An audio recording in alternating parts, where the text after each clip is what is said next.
Pagdating ni Zian galing sa trabaho, ay sinalubong kagad siya ng nakababatang kapatid na si Dalmia. Halata sa mukha ng magandang dalaga ang tuwa matapos makita ang kanyang kuya. Oh, bakit ganyan ang mukha mo? Para kang aso na naghihintay ng pagkain ah. Kulang na lang dumila-dila ka rin sa akin eh. Padira ka ng moment, kuya. Totoo naman kasi yung sinasabi ko. Tingnan mo kaya yung mukha mo sa salamin, oh. Ewan, ayaw ko na nga sabihin yung good news. Oh, sige na, sabihin mo na. Eto, may dala akong paborito mong empanada. Mainit-init pa to. Wow, ang bilis mong bumawi, kuya. Thank you, ah. And wait, upo muna tayo syempre. Tara, doon tayo sa sala.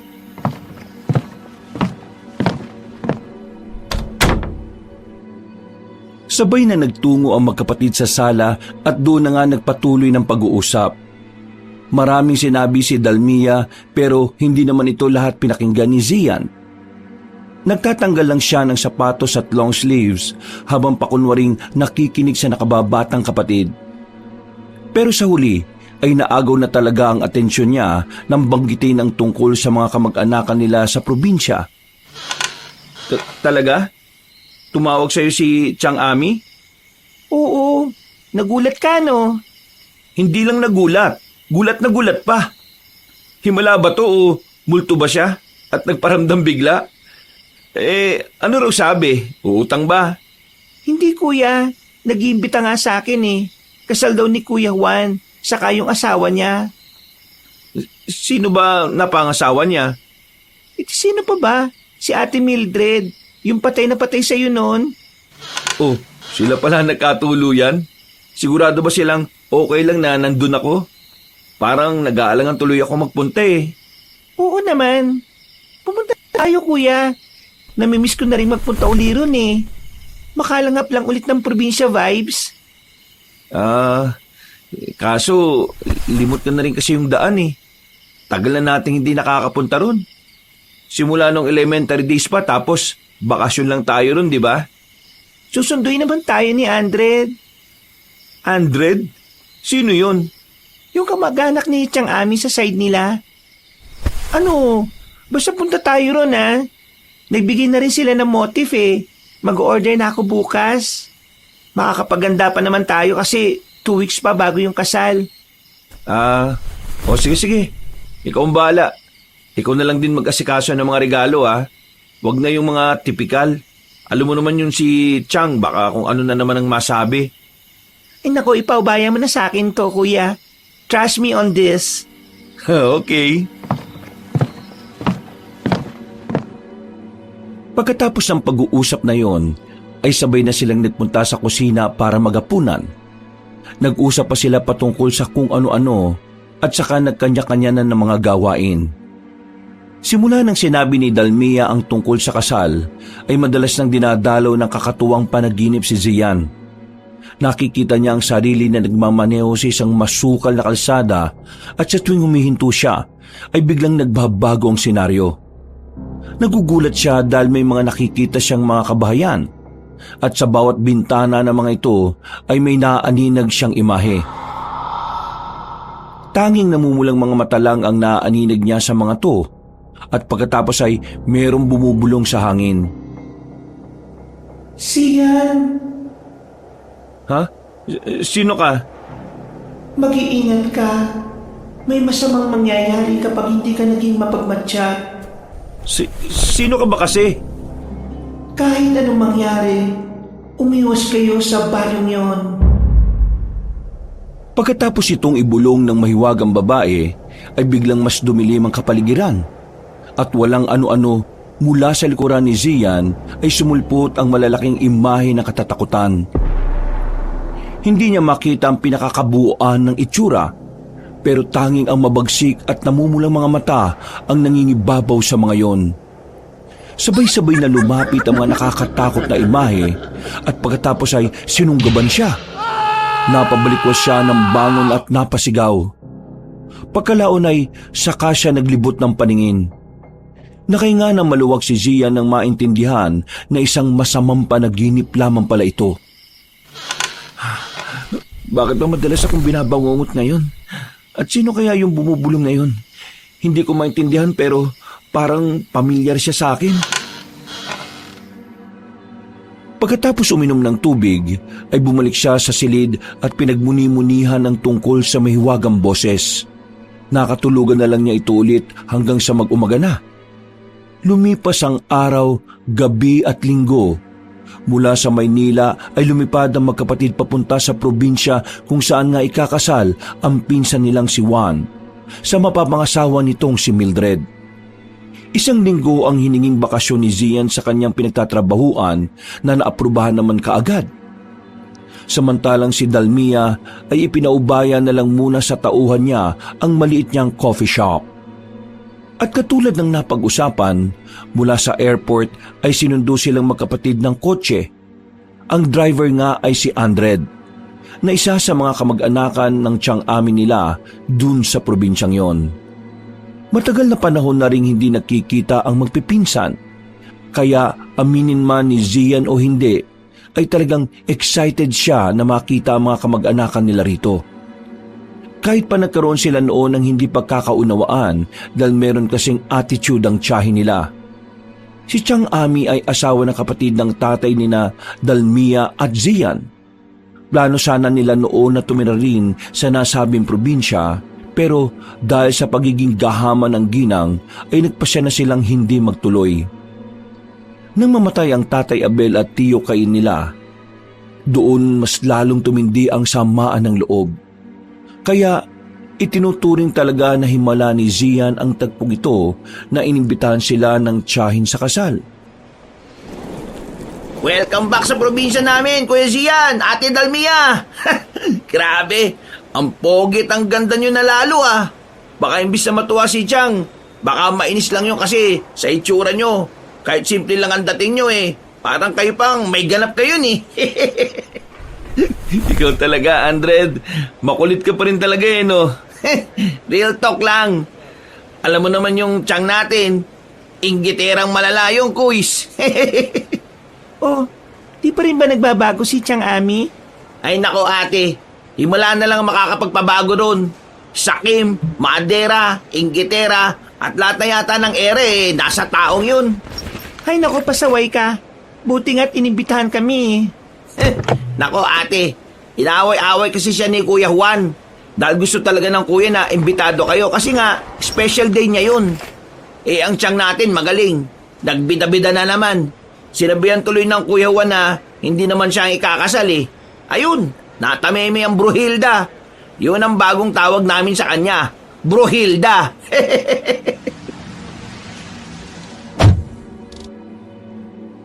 Sabay-sabay silang nagtawanan habang sinasalansa ng mga maleta sa likod ng sasakyan. Makalipas ang ilang saglit, ay magkakasunod na silang pumasok sa kotse at lumabas ng airport. Nagpatuloy na ang biyahe. Nagpatuloy sila sa pagkukwentuhan hanggang sa biglang nanahimik si Zian, habang sina Dalmia at Andred ay patuloy na nag-uusap. Uys, parang lalim ng iniisip mo ah. Sino ba yan? Dapat sinama mo na yung girlfriend o asawa mo. Sorry, Andred. Still single yang si Kuya eh. Ha? Talaga? Sa gwapo mong yan, Kuis. Sayang naman ang lahi natin yan. Huwag ka maniwala dyan sa ate Dalmia mo. Nasa ibang bansa yung fiancé ko. Muntik na ako maniwala kay ate Dalmia. Pero, bakit nga kasi ang lalim ng iniisip mo dyan kanina? Ha? Oh, wala naman. Na-excite lang ako na makita ulit ng personal si Juan. Ano kayang itsura niya ngayon? Nako, nitong taon nagsimula siya mag-gym, Kuis. Kasi sabi, nakita ko sa Peslak ba yun? Yung sa computer, nakita kanya nag-gym, kaya yun, nainggit. Nagpalaki rin ang katawan. Maskulado na pero hindi pa rin kagwapuan katulad mo eh. Pasaway ka talaga, Andred. Facebook yun, hindi Peslak. Ay, nako. Ano, nag-gym na rin pala siya? Oo, Kuis. Pero matakaw pa rin naman siya eh. Ganun? Matakaw pa rin pala talaga? Mas tumakaw, Kuis. Nako, masyado yatang sinasarapan ni Mildred ang luto niya eh. Masarap talaga magluto yung si Ate Mildred eh. Hindi mo ba alam, Kuis, na chef siya? Hindi eh. Di naman kami friends sa social media nun eh. Pero nakafollow siya sa'yo. Uy, issue ka ah. Anong issue nun, kuya? I'm just saying lang. Masyado ka namang defensive. Ay nako, shut up ka na lang sis. Teka, wala akong maintindihan sa usapan nyo eh. Sali naman ako dyan, Kuis, ate. Nagtawanan na lang sila at nang tumahimik na ay muling bumaling si Zian sa magandang tanawin sa labas. Si Dalmia naman ay nagkutkot lang sa cellphone niya habang si Andred ay nakafocus na rin sa dinaraanan nilang kalsada. Maya-maya pa ay napaismid na ang dalaga dahil nawalan na ng signal. Sinabi nga ni Andred na may malawak nga na area ron na hanggang ngayon ay hindi raw tinatayuan ng telecommunication tower. Ang dahilan ay dahil sa madalas na sinasalakay ng mga rebelde sa bundok ang mga manggagawa. Ang sabi naman ng ilan ay tila may kung anong hiwaga raw na pumipigil sa mga manggagawa na ituloy ang proyekto. At dahil naboboring na si Dalmia, kaya nakipag-usap na lang siya nang nakipag-usap sa nagmamaneho ng sasakyan. May girlfriend ka na ba o asawa, Andred? Naku, wala pa ate. Meron akong nililigawan pero di ko alam kung sasagutin ba ako o pinapaasa lang eh. Ang pangalan niya Miliana. Kinausap ko na nga siya at prinangka. Pero ang sabi niya lang kaunting paghihintay pa daw. Tama naman yung ginawa mo. Pero maganda rin naman yung sagot niya. Ibig sabihin, gusto ko pa niyang makilala ng lubos. Maniwala ka sa akin, dahil babae rin ako. Gusto ka ng taong yon, kaya magtiyaga ka lang at huwag magbabago. Ay, ano ba? Thank you ate ha. Tama nga talaga si Kuya Juan na sobrang babait niyong magkapatid. Ngayon ko lang din na-appreciate kasi hindi naman tayo madalas magkasama noon eh. Talaga? Sinabi yun ni Kuya Juan? Oo ate, madalas kayo noon ikwento kapag nagiinuman kami. Lagi niya kayong pinagmamalaki sa mga kainuman namin. Kaya sigurado kong matutuwa yun kapag nakita kayo sa kasal. Mukhang miss na rin talaga kami ng pinsan namin ah. Actually, siya rin miss ko na. Napag-uusapan na rin talaga namin na magbakasyon ulit sana rito eh. Kaso nga, naiisip namin ni Dalmia na baka kapag nakita kami ni Chang Ami, alam mo na. Nako, wag nyo nang intindihin yung si Chang. Hindi naman na kayo mga bata para pakialaman niya sa buhay. Sa bagay, sana kapag nakita niya kami mamaya huwag siyang gumawa ng eksena na makakasira ng kasal ng pinsan ko. Magbe-behave yun. Malamang nasabihan na yun ni Kuya Juan. Ay, siya nga pala. Medyo matagal yung biyahe natin ngayon kasi yung dating daan inaayos. Kaya doon ang daan natin sa kabilang bundok. Ganun ba?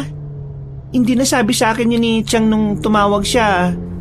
Ay nako, wala pa rin palang signal dito. Ay, hindi ba nila nasabi na bukas pa naman talaga ang kasal?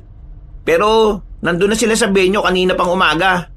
Ang bili ni Kuya Juan sa akin huwag daw tayong dumiretso sa kanila kasi wala namang tao rin ngayon. Bali, saan tayo pupunta? Diretso na rin tayo sa venue kaya mas mahaba-haba ang biyahe. Bali, madadagdagan ng 3 oras.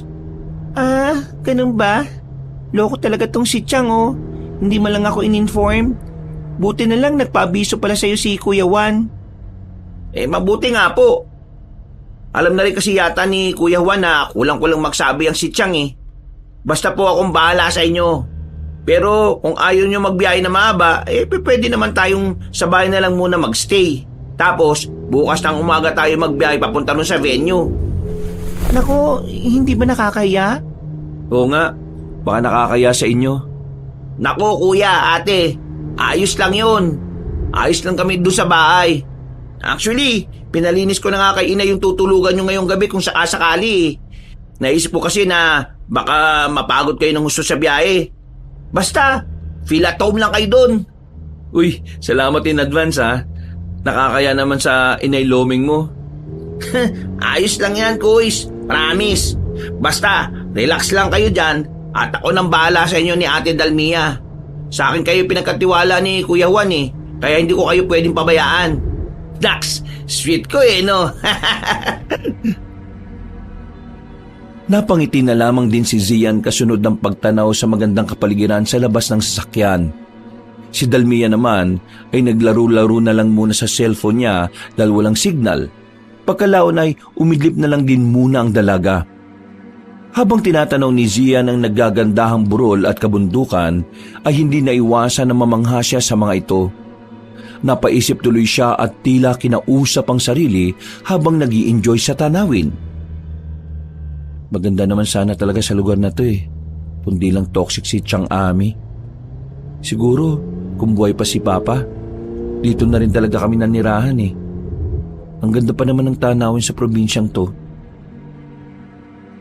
Dahil sa sinabing yun ng kanyang isip ay muling nanumbalik kay Zian ang ilang alaala nilang magpipinsan sa lugar na yon. Pati na rin si Mildred na patay sa kanya noon. Napangiti na lang siya matapos maalala ang mga tagpong yon. Pagkuwan ay muli niyang inalala ang mukha ni Mildred. Kumusta na kaya siya? Uy, Kuis, pangiti-ngiti ka na naman ngayon dyan Mukhang maganda yung inaalala mo Meron lang akong naalala. Ang ganda kasi ng paligid dito Ang sarap mag-reminisce. Hay nako, sinabi mo pa, Kuis. Habang natutulog si Dalmia, ay marami pa silang napag-usapan. Kung ano-ano na ang narating ng kanilang kwentuhan. May sports, politika, outer space at kababaihan. Kaya di nila namalayan ang mabilis na takbo ng oras. Hanggang sa mauwi sila sa pag-uusap patungkol sa kababalaghan. Dahil dito ay naalala na naman ni Zia ng mahiwagang boses na madalas niyang napapanaginipan bago magpunta rito. Hindi niya lang matukoy pero sigurado siyang pamilyar ang boses na yon. Pakiramdam niya ay matagal na niyang naririnig ang tinig na yon. Hindi niya lang maalala kung saan. Hindi na niya pinagtuunan ng pansin ang tungkol sa bagay na yon dahil pinakinggan niya ang mga kwentong aswang ni Andred. Naniniwala kasi ang binata, katulad ng mga sabi-sabi sa kanilang lugar na naglipa ng araw ang aswang dahil hindi pa rin naman ganoon kasibilisado ang probinsya. Eksakto naman 5:00 ng hapon ay nakarating na nga sila sa bahay ni na Andred na isang barangay lang ang layo sa bahay ni na Chang Ami. Pagtanaw ni Zian sa labas ng bintana ay tumambad sa kanyang paningin ang malawak na lupain. Pagbukas ng gate ay kaagad ipinasok ni Andred ang sasakyan at ipinwesto sa tamang parkingan. Ang laki na pala ng lupain nyo at ang daming bahay. Compound ito ng buong angka natin, Kuis. Gusto kasi ni Lola Basyang na magkakasama. Kaya yun. Si Chang, bakit ayaw dito? Alam mo naman yun, Kuis. Binigyan siya ng lupain dito pero nalilitan daw siya kaya umayaw. Iba talagang Chang Ami, no? Ay nako, sinabi mo pa. Nandito na ba tayo? Oo, ate. Katulad ng reaksyon ni Zian, namangha ng gusto si Dalmia habang patuloy na nakatingin sa compound na napuntahan nila. Nang patay na ni Andred ang makina ng sasakyan, ay lumabas na ito roon na sinundan na rin ng magkapatid. Sinundan lang nila ang binata hanggang sa makarating na sila sa mismong pinto ng magarang bahay. Sinalubong sila ng 2 babae at ang isa ay may edad na habang ang isa ay mas bata pa kay Andred. Nay, eto na po si Ate Dalmia at si Kuya Zian. Kuis, ate, si Inay. Tapos itong pangit na batang to, bunso kong kapatid, si Moret. Magandang hapon po, Inay Loming at Moret. Magandang araw po. Natutuwa akong makita kayo ulit. Ang tagal din na panahon na nakauwi kami rito. Salamat po sa pagtanggap niyo sa amin, Matapos magkakilanlan, ay pumasok na nga silang lahat sa loob ng bahay. Paggala ng tingin ni Dalmia at Zian ay namangha sila sa ganda ng interior design ng bahay ni na Andred. Napakasimple lang kasing pumorma ng binata kahit ang buo nitong mag-anak, kaya hindi mahalatang may kaya sila sa buhay. Grabe, yayamanin naman pala kayo, Andred. Kontraktor ba ang Tiyo Gudo? Hindi naman kami mayaman. Sinwerte lang sa palayan. Saktuhan lang. Oh, dito na ang kwarto mo, Kuis. Tapos Ate Dalmia, yung sa'yo yung katapat. Relax lang muna kayo dyan, ha? At magbibihis lang muna ako. Tatawagin ko na lang kayo kapag kakain na tayo ng hapunan. Matapos magkaintindihan, ay nagsarado kagad ng pinto ang dalaga. Si Zia naman ay saglit na inilapag ang maleta sa tabi ng kama, saka nahiga at pumikit. Nag-check siya ng cellphone pero sobrang hina ng signal kaya inilapag na lang niya ito. Pagkatapos noon ay nagpalit na rin muna siya ng damit na pambahay para mas maging komportable ang kanyang pagkilos. Pagiga ay nakatulog siya ulit at muli na namang dumalo sa kanya ang kakatuwang panaginip na katulad pa rin ng dati. Nakatayo siya sa tapat ng isang baryo at sa bawat bintana ay nakikita niya ang mga matang namumula. Habang naririnig ang mga ungol na parang sabik na sabik siyang atakihin. Sian? Sino ka ba? Bakit mo ko laging dinadalaw? Pinakikita ko sa iyo ang maaaring mong sapitin, kaya umiwas ka sa kapahamakan. Ano bang ibig mo sabihin? Huwag na kayong tumuloy sa pupuntahan niyo dahil mapapahamak lang kayo. Pagkatapos sabihin ito ng mahiwagang tinig ng babae, ay biglang kumulog at kumidlat. Pagkatapos nang mapalingon ng binata sa mga kabahayan, ay nagulat siya dahil nasa labas na ang nilalang na kanina ay nakasilip lang sa bintana. Sa unang pagkakataon ay nakita niya ang nakakatakot na mukha ng mga yon, kaya nagimbal siya ng husto. Tumakbo siya ng tumakbo pero ang katawan niya naman ay hindi umaalis sa pwesto. Naabutan siya ng mga halimaw at sabay-sabay na hinawakan hanggang sa makorner siya. Nang dambayin siya ng mga ito, ay napabalikwas siya ng bangon matapos na maramdaman ang malamig na kamay sa kanyang muka. Kuya, binabangungot ka na naman yata. Umuungol ka eh. Mabuti na lang talaga at lumabas ako ng kwarto dahil kung hindi, baka kung ano na nangyari sa'yo. Hindi kagad nakapagsalita si Zian at doon na nga biglang nag-sink in sa kanya ang tungkol sa mahiwagang tinig. Naalala niya noon na madalas niya rin itong naririnig bago pa man masangkot sa aksidente ang mga magulang nila. Noon kasing 13 years old siya, ay pinaalbularyo siya ng ina dahil sa dalasang pagkakaroon ng hindi magandang panaginip. Nasabi nga na meron siyang isang gabay diwata na pinangalan ng Diwa. At simula nang painumin siya ng gamot para iwas bangungot, ay hindi na niya naririnig ang tinig.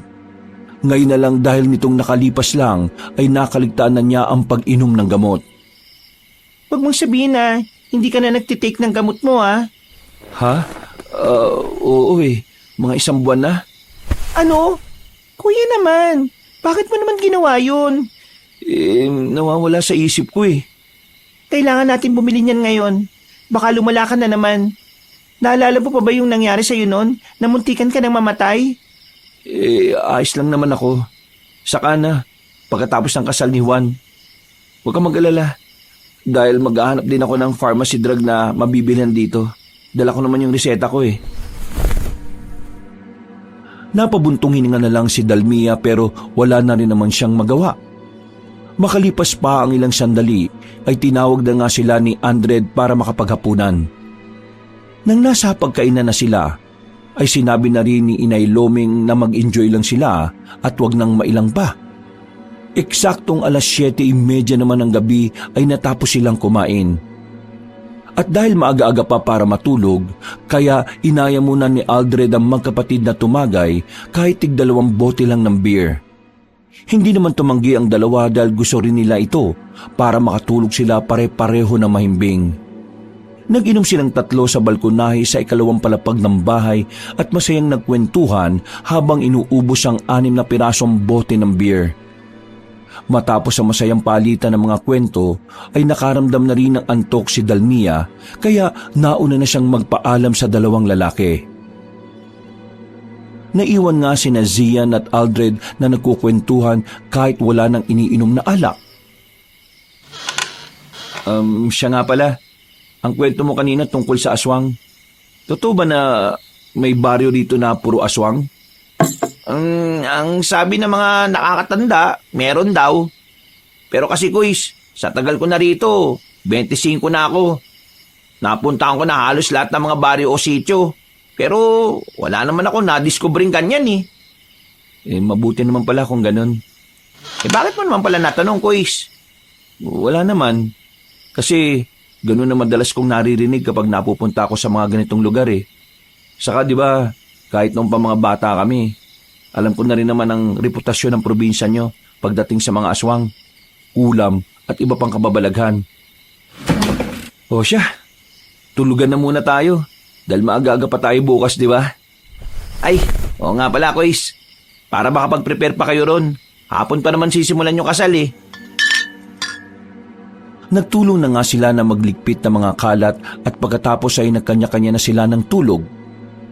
Kinabukasan, pasado 6:30 ng umaga, ay maganda ang naging gising ni Dalmia at Zian dahil nakatulog din sila pareho na mahimbing. Matapos makapagilamos ng muka, ay bumaba na sila pareho at nagtungo sa kusina kung saan ay naabutan nila si Inay Lomeng at Muret. Bumati lang sila na magandang umaga at sinaluhan ng mag-ina sa pagkain. Ang sabi kasi ng ginang ay mga bandang 9:00 pa magigising si Andred. Nakipagkwentuhan pa sila hanggang muling matalakay ang tungkol sa aswang. Hindi rin alam ni Zian kung paanong napasok ito sa kwentuhan. Pero narinig na lang niya kay Inang Lomeng na nitong araw nakalipas ay madalas nilang nababalitaan ng tungkol sa pagsalakay ng aswang. Mga 3 o 4 na araw ang nababalita na nawawala mga kabataan dahil dito. Kaya sa buong bayan ay mas tumindi ang curfew na nagsimula nitong nakalipas lang. Dahil dito ay naalala ni Zia ng tungkol sa babala ng mahiwagang tinig sa kanyang panaginip. Pero si Dalmia naman ay parang wala lang. Wala kasing kamalayan ng dalaga tungkol sa bagay na ito. Sigurado ang matipunong lalaki na may katotohanan ng babalang yon. Dahil ganito rin ang nangyari bago maaksidente ang mga magulang nila at ang tiyuhin na asawa ni Chang Ami.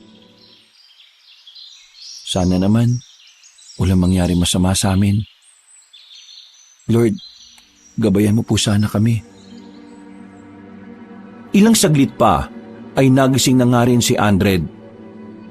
Gumayak kagad ito at nag-almusal at bago mag-10:00 ng umaga ay umalis na silang 3.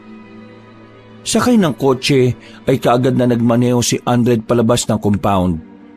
Hanggang sa paglipas ng halos lagpas 15 minutos ay narating na nga nila ang pamilihan. Kuya, ate, baka may gusto muna kayong bilhin ha. Kasi doon tayo dadaan sa kabila eh. Di ba sabi ko kahapon, inaayos yung pinakamalapit na daan dahil may tulay na nagiba. Hindi rin ako pamilyar sa dadaanan natin ngayon pero ang sabi sa akin ng mga kakilala ko, bukod sa walang signal wala raw halos kabahayan. Baka mauhaw o magutom kayo kasi mahaba ang biyahe natin eh. Mas mabuting bumili na muna tayo ng mga ngata at saka inumin. Pagtango ng magkapatid ay lumabas na nga sila ng kotse para bumili ng kung ano-ano. Nag-ikot-ikot si Zian hanggang sa makakita nga siya ng mga panghimagas. Medyo maraming tao kaya ilang minuto rin silang naghintay bago makabili. Medyo nahirapan pa siyang makipag-usap dahil ang nagbebenta ay hindi marunong sa salitang Tagalog. Mabuti na lang ay merong isang batang lalaking edad 12 anyos na bumili rin at parehong nakakaintindi ng Tagalog at salitang ginagamit sa probinsya. Dahil doon ay nabili rin ni Zia ng gusto niyang panghimagas. Nagpasalamat din siya sa batang lalaki bago umalis doon. Babalik na sana siya sa kotse pero naisip niyang libutin muna ang pamilihan. Baka sakaling may mabili ako mga souvenir. Maaga-aga pa naman eh. Pagkakita niya sa tindahan ng mga souvenir, ay nagpasya siyang bumili ng damit para merong remembrance kapag bumalik na sila ng Maynila. Namili na rin siya ng mga keychain para ipasalubong sa mga kakilala. Sinamahan na rin niya ng tsinelas para meron siyang magamit at hindi siya palaging nakasapatos. Nang mabili na ang dapat na mabili, ay nagmadali na siyang pumunta sa parking area. Nakita niyang nakasimangot na si Dalmia sa kanya, kaya nagmadali siyang pumasok sa loob ng sasakyan. Bumili pa kasi ako nitong mga to eh. T-shirt saka keychains. Ipapamigay ko sa mga katrabaho ko pag uwi natin ng Maynila. Kuya, isang linggo pa naman tayo rito eh. Okay na, huwag ka na magalit. 100, sige na, mag-drive ka na. Excited na tong kapatid ko eh. Kala mo eh, siya yung ikakasal. Napangiti lang si Andred at nagsimula na ngang magmaneho ng sasakyan. Paglagpas ng pamilihan ay lumiko na kagad sila sa sinasabing luma at mahabang daan. Sa bukana pa lang ay masasabing liblib na nga talaga ang lugar. Kaya tila biglang kinutuban si Zian. Subalit ipinagsawalang bahala niya lang ito dahil may tiwala naman siya kay Andred. Medyo creepy nga yung daan eh. Kahit maliwanag, masyado kasing liblib eh. Wala bang nagtitrim ng mga puno-puno rito para naman medyo maliwanag at maaliwalas? Wala ate. Ang totoo niyan, mag-iisang buwan pa lang talagang nagagamit tong daan na to. Simula nung nasira yung sa kabila. Marami nga nagsasabi na ang creepy. Kaya hanggat maaari iwas na iwas ang marami ditong dumaan eh. Kahit sino naman siguro, iiwas sa ganitong klase ng daan. Hindi na umimik si Zian. Tumingin-tingin lang siya sa mga kapunuan habang patuloy ang pagdadrive ni Andred. At ilang saglit pa nga ay meron silang namataan na batang lalaki na may bitbit na 2 malalaking supot. Ito yung batang lalaki na tumulong kanina kay Zian habang bumibili siya ng panghimagas. Nang makita niyang tila hirap na hirap ang kawawang bata, ay pinahinto niya si Andred na nagtataka naman. Ihinto mo, sige na. Kilala ko yung batang yan. Sigurado ka, Kuis? Oo. Lumagpas lang sila na kaunti sa batang lalaki at pagkatapos ay huminto na nga ang sasakyan. Dali-daling bumaba si Zian at nilapitan ng batang lalaki na tila nagulat at natakot. Huwag kang matakot sa akin. Tandaan mo pa ba ako? Ako yung tinulungan mo kanina na bumili dun sa tindahan ng pangimagas. Opo. Namumukhaan ko po kayo. Bakit po? Ako pala si Zian. Kuya Zian. Ikaw naman? Gaza po. Ano pong kailangan nyo, kuya? Wala naman akong kailangan. Gusto mo ba na umangkas na lang sa amin? Mukhang mabigat yung daladala mo eh. At papunta ka rin sa dadaanan namin. Halika na, sumabay ka na muna sa amin para hindi ka na mahirapan. Ay, hindi na po, kuya. Sige na. Please, mukhang mabigat kasi yung dala mo eh. Tulong ko na rin dahil sa ginawa mo kanina. Huwag kang mag-alala dahil hindi naman kami masasamang tao eh. Yung nagmamaneho ng sasakyan, taga rito lang din yan. Kami lang ng kapatid ko yung dayo rito. Atin kasi kami ng kasal ng pinsan ko eh. Doon pa sa kabilang ibayo. Ganun po ba? Oo. O ano? Tara na. Sige na nga po. Dahil mapilit ka po. Pero doon lang po ako bago sa pagliko pa kaliwa Kasi sabi niyo po, di ba, didiretso kayo? O sige. No problem. Pagkasakay ng batang lalaki ay kaagad na pinaandar ni Andre ang sasakyan. Napatingin naman si Dalmia sa batang lalaki at tila kakaiba ang pakiramdam niya sa batang ito. Kung titingnan kasi ay parang kakaibang bata si Gaza. Bukod sa maputla at mapayat, ay parang may kung ano siyang amoy na hindi maintindihan. Hindi na lang pinahalata ng dalaga dahil ayaw niyang mailang ang batang lalaki. Ibig mong sabihin, kung dito ang daan mo may mga kabahayan din sa banda rito? Opo, meron pong baryo sa banda rito pero looban pa po eh. Looban pa. Kasya naman ang sasakyan. Opo, pero medyo lubak na po yung daan doon at saka pataas. Kaya okay lang po kahit sa bukana na lang po ninyo ako hihatid. Naku, hindi. Ihatid ka namin mismo doon sa baryo nyo. Di ba, Andred? Okay lang naman basta kaya ng sasakyan. O, di ba? Sabi ko sa iyo Kaya huwag ka nang mahiya. Sigurado po ba kayo? Oo naman. Hindi ako sigurado, kuya. Baka mali tayo sa kasal eh. Nakakaya naman kung aasa tayong very important person doon, kuya. Ikaw naman, hindi naman tayo abay sa kasal eh. Invited lang naman tayo. Maniwala kay sa akin. Makita lang tayo ni Juan na mag-attend eh, masayang-masaya na yon. Ay nako, bahala ka na nga. Yan ka na naman, kuya eh. Pala desisyon ka eh. Eh mabigat nga kasi itong dala ni Gaza. Saglit lang naman yun eh. Wag na po kaya, kuya. Nakakaya naman sa kanila eh. Ay nako, huwag mong intindihin yung mga yan. Magtiwala ka sa akin, Gaza. Ihahatid ka namin hanggang sa inyo. Di ba, Andred? Siyempre, kaya relax ka lang dyan, Utoy. Nagpatuloy na nga sila sa biyahe habang nag-i-enjoy si Zian na kausap si Gaza.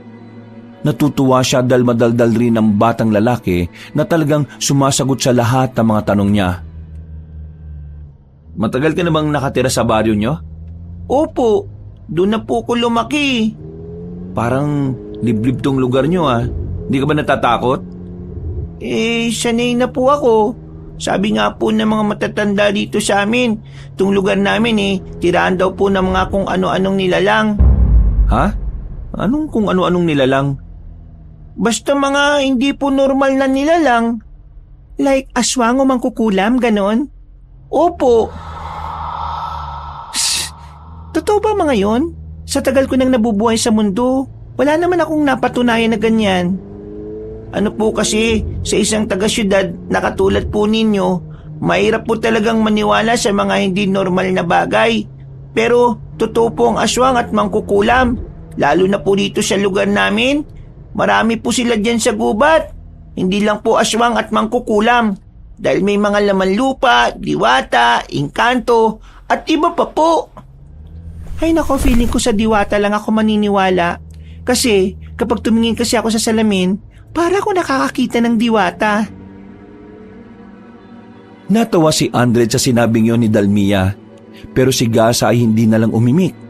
Si Zia naman, matapos marinig ang tungkol sa diwata, ay tila ba may kung anong bagay na bigla na lang pumasok sa isip niya.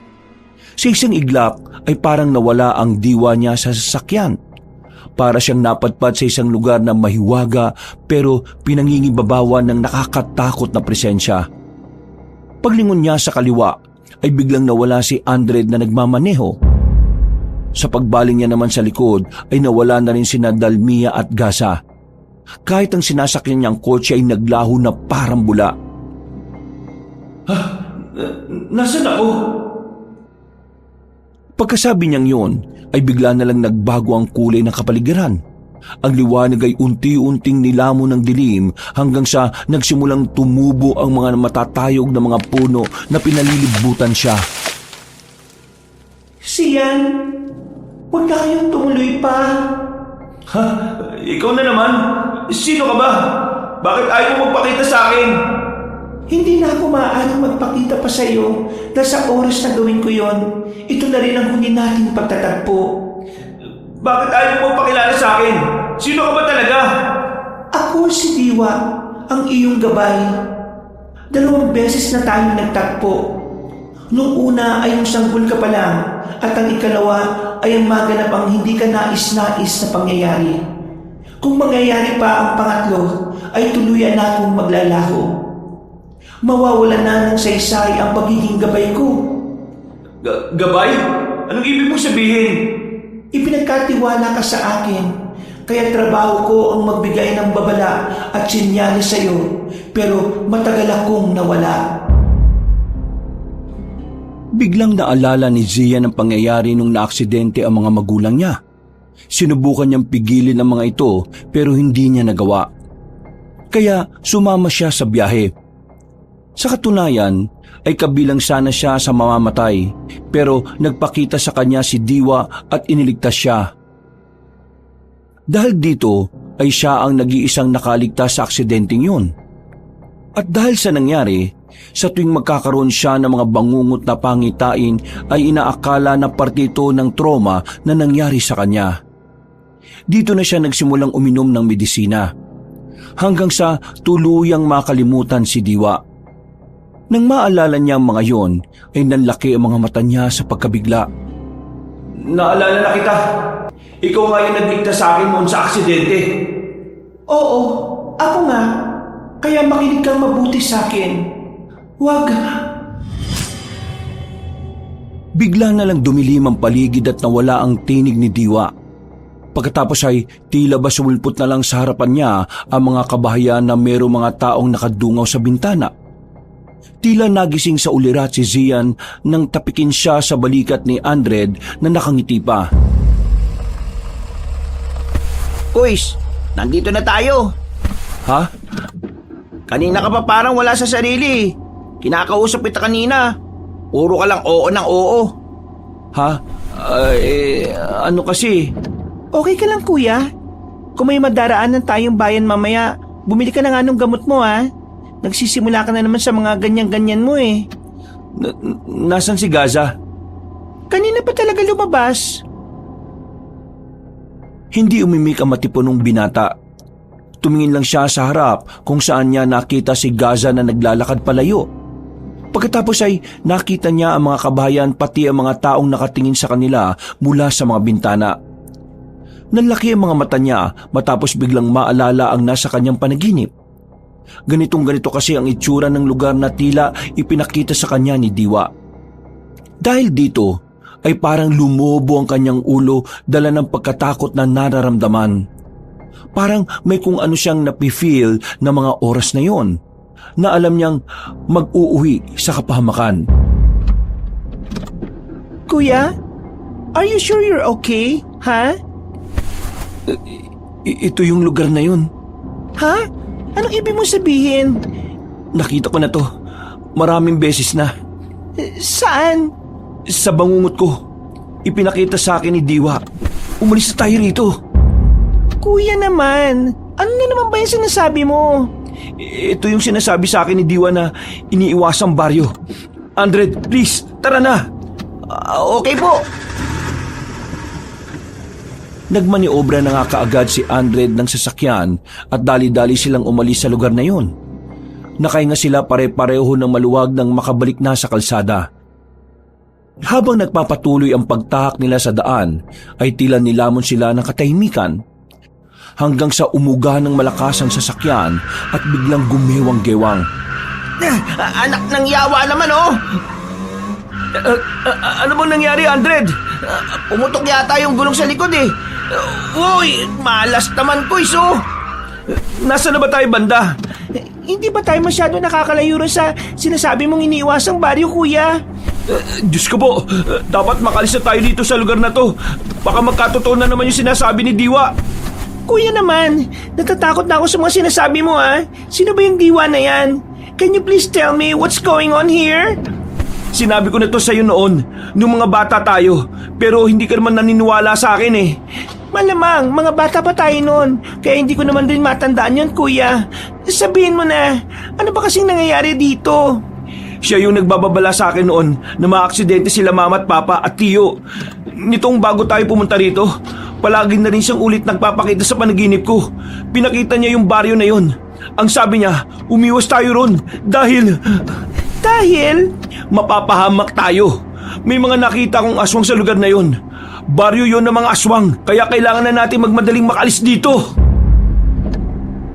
Namilog naman ang mga mata ni Dalmia at Andred pagkarinig sa sinabing yun ni Zian.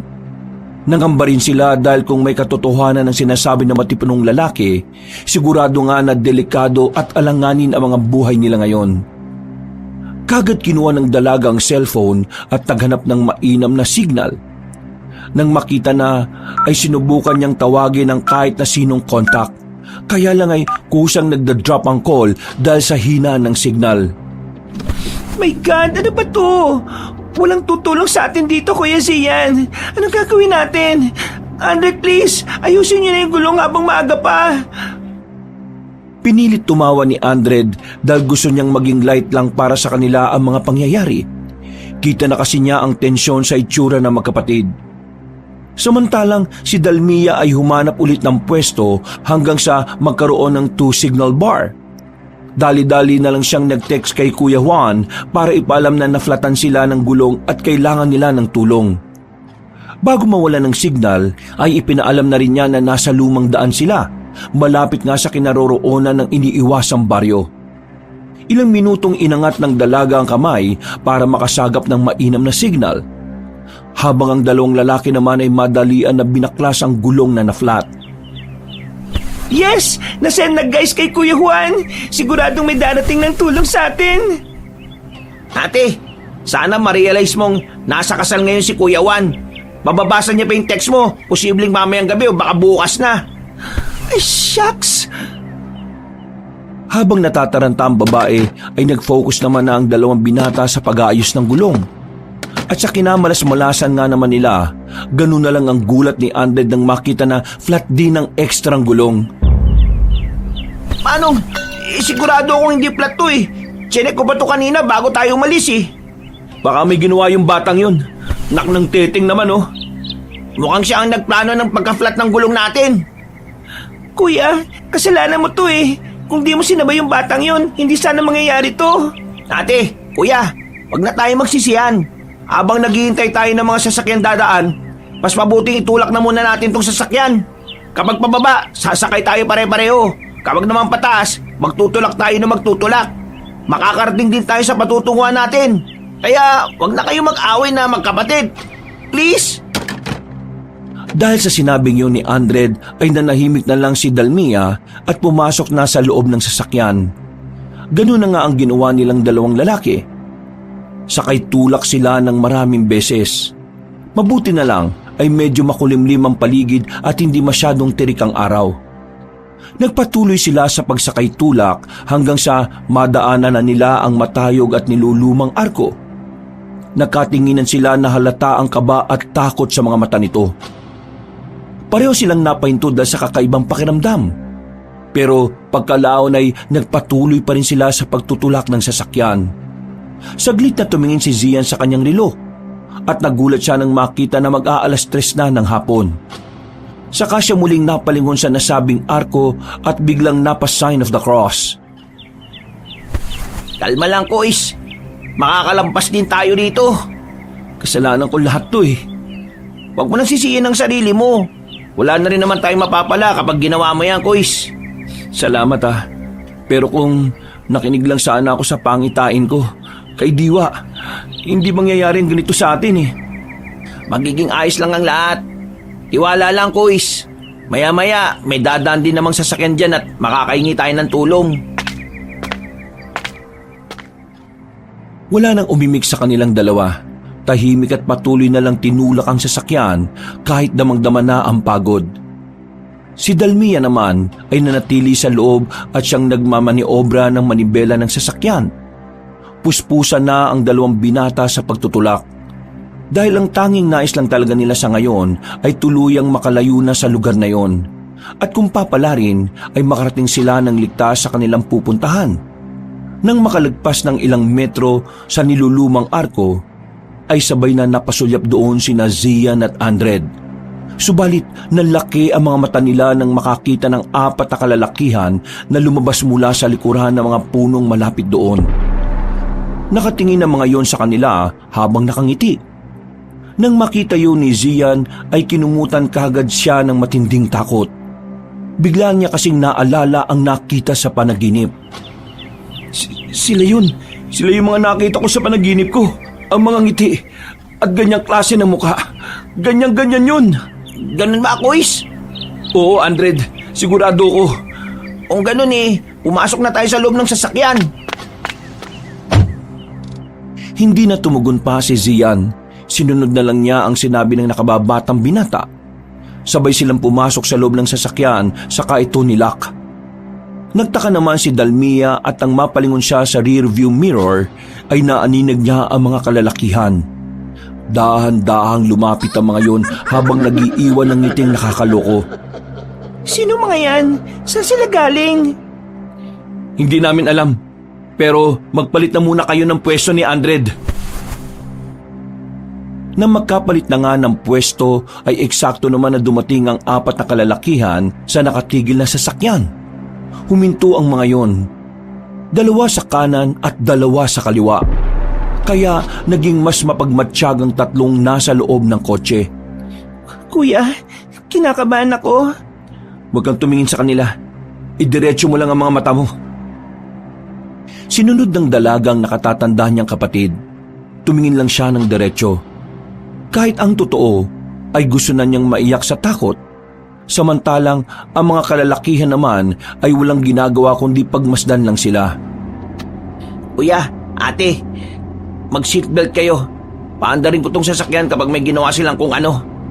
Paano mong gagawin yon? Paano kung maaksidente tayo? Flat ang gulong natin. Kalma lang ate, akong bahala. Hindi ko kayo hayaang mapahamak. Paano ko kakalma sa ganitong klase ng sitwasyon? Paano kung mga aswang sila tapos kunin nila tayo at pagpiesta ng karnet dugo natin? Huwag kang mag-isip ng kung ano-ano at makinig ka sa sinasabi ni Andred. Kumalma ka lang at mag-pray ka. Kuya naman, makakapag-pray pa ba ako kung ganyan ang makikita ko sa labas? Habang tinitingnan ko yung 4 na yan na sa labas, hindi ako makapag-concentrate at makapagdasal eh. Di pumikit ka. Paano kung pagpikit ko, kuya, may bigla silang gawin? Ay nako, ang dami mo namang reklamo. Bakit di mo na lang gawin yung sinasabi ko sa'yo? Bakit parang ikaw pang naiinis, kuya? At saka, bakit parang kasalanan ko? Ikaw naman ang dahilan kung bakit tayo naipit sa ganitong sitwasyon eh. Sige na, sisihin mo lang ako ng sisihin. Baala ka. Natigilan na sila sa pagtatalo dahil biglang kumalampag ang likurang salamin ng kotse at pagkatapos nabasag yun. Nagulat sila na may tumalsik na solid na bato. Napapikit din silang saglit dahil sa nagtalsikang bubog. At pagdilat ng mga mata ng magkapatid ay ganoon na lang ang gulat nila dahil nakadungaw na sa nabasag na salamin ng isa sa mga lalaki.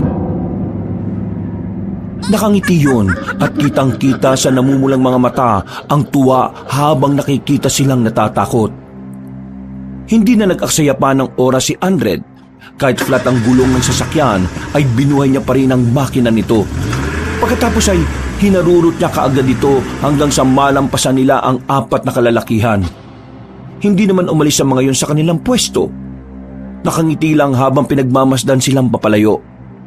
At nang tila hindi talaga maganda ang lagay ng gulong ng kotse, ay sinikap ni Andred na kontrolin ang takbo. Pero nagulat sila dahil bigla na lang ding sumulpot sa kung saan ang isang nilalang at lumagpak sa bubungan ng kanilang sasakyan. Sa gulat ay nagsigawan silang tatlo hanggang sa maya-maya pa ay napahinto sila. Sabay-sibay silang napatingin at nakiramdam sa kung ano o sino ang nasa bubungan. Narinig pa nila ang marahan nitong paglalakad. Hanggang sa umungol yon na parang isang halimaw. Dahil dito ay napasigaw sa takot si Dalmia na hindi na kinaya pa ang mga nangyayari. Diyos ko po, kuya! Andred! Ano yung nasa bubong na sasakyan natin?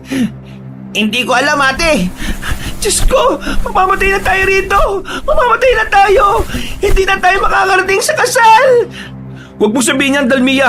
Makakauwi tayo! Muling umungol lang kung anong nilalang at pagkatapos ay sakay ito tumalon-talon sa bubong. Napalingon naman sila roon hanggang sa mapansin nila na wala na mga kalalakihang nasa likuran. Hindi kalayuan sa kanila. Dahil dito ay hindi na rin nakapagtimpi pa si Andred. Kinuha niya ang nakatagong bat sa ilalim ng upuan at pagkatapos ay hinampas niya sa bubong. Nagulat ang magkapatid na Dalmia at Zian. Habang ang kung sino mang nilalang na nasa bubong ng kotse ay biglang tumigil. Saan galing yung bat mo? Nakatago talaga to sa ilalim ng upuan ng kotse. Para sa katulad ng mga ganitong pagkakataon, Kuis. Hindi pa man sila natatapos sa pag-uusap ay nakarinig na sila ng pagaralgal na ungol. Halata na kung sino man ang nilalang na nasa bubungan ay parabang nagalit dahil sa ginawa ni Andred. At walang ano-ano sa gitna ng makulimlim na paligid ay biglang tumalon sa unahan ng kotse ang nasabing nilalang. Nayupi ang unahang bahagi at nag-crack din ng salamin sa unahan ng sasakyan. Sabay-sabay nilang pinagmasdan ang nakatalikod na nilalang na parang kahait lang ng isang bata. Pero ang balat nito ay itim na parang uling. Ang akala nga nila ay maliit na gorilya dahil medyo mabalahibo kasi ito. Pero nang bumaba na yun at tumarang sa kanilang daraanan ay dito na sila mas lalong kinabahan. Ganun na lang din ang pagkabigla ni Zian nang humarap ang nasabing nilalang. Naalala na naman niya ang nilalang na nasa pangitaing panaginip niya. Ang namumulang mga mata, ang maitim at mabalahibong balat nito, pati ang ngiting tila naghahatid sa kamatayan. Anong klaseng nilalang yan, Andred? Hindi ko alam, Ate Dalmia. Ngayon lang ako nakakita ng ganyan eh. Diyos ko po, umalis na tayo rito, umalis na tayo rito. Yan yung nilalang na pinakikita sa akin ni Diwa. Aswang! May aswang kahit hapon pa lang? Natigilan na ang dalaga dahil narinig nila ang pagaralgal na ungol ng nasabing nilalang. Pagkatapos noon ay tumitig yon sa kanila ng tila nanlilibak. Si Andred ay pinaandar uli ang sasakyan kahit flat ang gulong. Sinubukan niyang bundulin ang halimaw na nasa harap nila at nagulat silang tatlo dahil walang kahirap-hirap nitong napigilan ng kotse. Pagkatapos ay umangil na naman ang nakakatakot na aswang. Dahilan para mas lalo silang magimbal. Hinawakan nito ang unahan ng kotse at piniga ito. Dahil doon ay lalong natakot ang tatlo. Lalo na nang makita nila ang nasabing nilalang na tuwang-tuwa at naglalaway pa. Diyos ko po, Andred! Bilisan mo na, please! Bugwin mo na yung halimaw na yan! Malakas siya, ate. Pinipigilan niya ako. Ilang saglit pa ay naramdaman na nila na tila umuuga ang sasakyan. Hanggang sa unti-unti itong umangat. Pagtingin nila ulit sa nasabing aswang ay tuwang-tuwa pa rin ito habang patuloy na naglalaway. Inaangat niya yung sasakyan! Patay na tayo rito! Buksan niyo yung pinto! Tatalon ako! Mamamatay na tayo rito, kuya! Huwag mong sabihin yan! Diyos ko po! Bilisan niyo na, guys! Bago pa matapos ni Zia ng pagsasalita, ay umangat na naman tuluyan ang sasakyan. Napakapit silang tatlo sa upuan habang nakatingin sa aswang na tuwang-tuwa at naglalaway. At hindi nila inexpect ang sumunod na nangyari. Lalo na nang marinig nila ang tono ng boses ng nasabing halimaw. Kumusta, Kuya Zian? Ha? Gasa? Ako nga po. Bakit mo ito ginagawa sa amin? Wala naman kaming ginawang masama sa iyo ah. Tinulungan ka pa nga namin, di ba? Umalis na kayo kagad. Gusto ko lang naman sana magpasalamat sa pagtulong mo sa akin. Sige, tinatanggap ko na. Ibaba mo na kami rito sa kotse. Palisin mo na kami, Gaza, dahil may kailangan kaming puntahan. Gagawin ko lang yun kapag iniwan niyo si Ate Dalmia. Anong sinasabi ng halimaw na yan, kuya? Kitang-kita ko ang reaksyon niya kanina. Para siyang nandidiri sa akin eh. Kaya ang mga katulad niya ay hindi dapat mabuhay. Ha? Sorry na. Sorry. Kuya, huwag mo ko ibibigay sa halimaw na yan. Kapag di niyo yung ginawa, ay wala akong magagawa kundi sama-sama ko kayong ibabalik sa baryo. At sila nang bahala sa kung anong gagawin nila sa inyong tatlo. Please naman, Gaza. Alam mo naman na wala kaming ginawang masama sa iyo, di ba? Kung ano man ang ginawa ng kapatid ko, ako na humingi ng tawad. Palisin mo na kami. Ibaba mo ng sasakyan, parang awa mo na. Hindi ko magagawa yun. Pasensya na, Kuya Gian. Nandyan na sila. Kaya ito na lang ang naisipan kong paraan. Nagulat na ang tatlong nasa loob ng sasakyan dahil malakas na inangat ng batang aswang ang kotse sa kahinagi sa gilid ng kakahuyan. Pababayo na parang maliit na bangin, kaya dumauso silang tatlo habang nagsisigawan sa takot. Subalit, napabaling pa si Zian sa kinaroroonan ni Gaza dahil nakita niya ang apat na kalalakihan na muling sumulpot. Para bang nakikipag-usap ang mga yon kay Gaza. At pilit niyang iniintindi, subalit tuluyan ang dumaus-us ang sasakyan nila pababa. Hanggang sa bumunggo sila sa isang puno. Dahilan para tumigil ang sasakyan.